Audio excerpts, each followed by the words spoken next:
रुको रुको रुको, अगर आप क्लास 10th में तो ये क्वेश्चन अच्छे से प्रैक्टिस कर लेना from the chapter quadratic equations. अभी क्वेश्चन को सॉल्व कैसे करेंगे प्लीज ध्यान दीजिए। अब हमें क्या बोला है, if the roots of the quadratic equation in x, तो this is the given quadratic equation, are equal, then prove that AD is equal to BC। तो जैसे कि हमें क्या बोला है, जो गिवन क्वाड्रेटिक इक्वेशन है इसके रूट्स क्या है, इक्वल है, और हमें मालूम है जब भी रूट्स इक्वल होता है तो उसका डिस्क्रिमिनेंट का वैल्यू किसके बराबर होगा, 0 के बराबर होगा।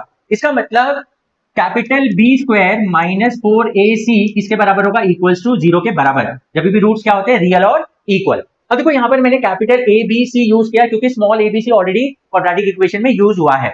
अब ध्यान दीजिए, अब B का मतलब क्या होता है, x का कोएफिशिएंट, जो यहाँ पर क्या है, -2 bracket AC plus BD the whole square minus 4। अब A क्या होता है, x स्क्वायर का कोएफिशिएंट, जो यहाँ पर है A square plus B square, and C यहाँ पर क्या है, कांस्टेंट वैल्यू जो है C square plus D square, तो that will be equal to 0।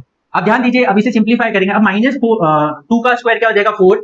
अब यहाँ पर देखो A plus B the whole square वाली आइडेंटिटी अप्लाई करेंगे यहाँ पर, तो ये क्या बन जाएगा, A square C square plus B square D square plus 2AB, तो यहाँ पर 2ABCD हो जाएगा। देखो ABCD इनको मल्टीप्लाई करेंगे तो ये आएगा माइनस 4। अब इन दोनों ब्रैकेट को मल्टीप्लाई करते हैं तो यहाँ पर क्या आ जाएगा, देखो A square C square plus A square D square plus B square C square plus B square D square is equal to 0।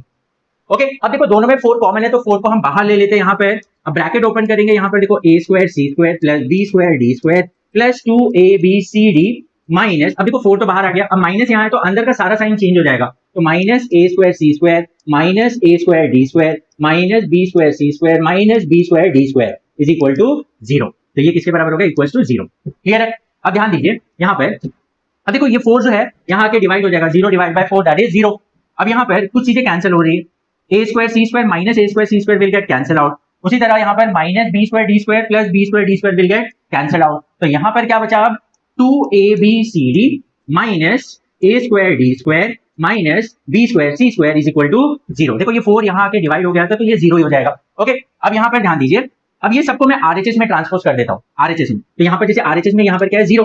अब इन सबको RHS में लेके जाऊंगा तो ये क्या हो जाएगा, A square D square positive हो जाएगा, और ये भी क्या हो जाएगा, B स्क्वायर C स्क्वायर, और प्लस 2ABCD जो है वहां जाएगा तो माइनस 2ABCD, तो इधर बचेगा 0, तो दैट इज, इसका मतलब दिस इज इक्वल टू 0 के बराबर होगा। अब ध्यान दीजिए, ये चीज को मैं ऐसा लिख सकता हूँ, AD the whole square BC the whole square minus 2ABCD is equal to 0। तो देखो ये कौन से फॉर्मेट में है, A square plus B square minus 2AB के फॉर्मेट में, तो ये चीज को मैं क्या लिख सकता हूँ, that is AD minus BC the whole square, yes और no, that is A minus B the whole square. Okay, अब यहाँ पर taking square root on both the side, जब आप स्क्वायर रूट लोगे तो ये क्या जाएगा, AD minus BC is equal to 0। अब BC को वहां ट्रांसपोज कर दो तो AD is equal to BC। हमें यही तो प्रूव करना था, that AD is equal to BC, AD equal to BC। Hope you understood.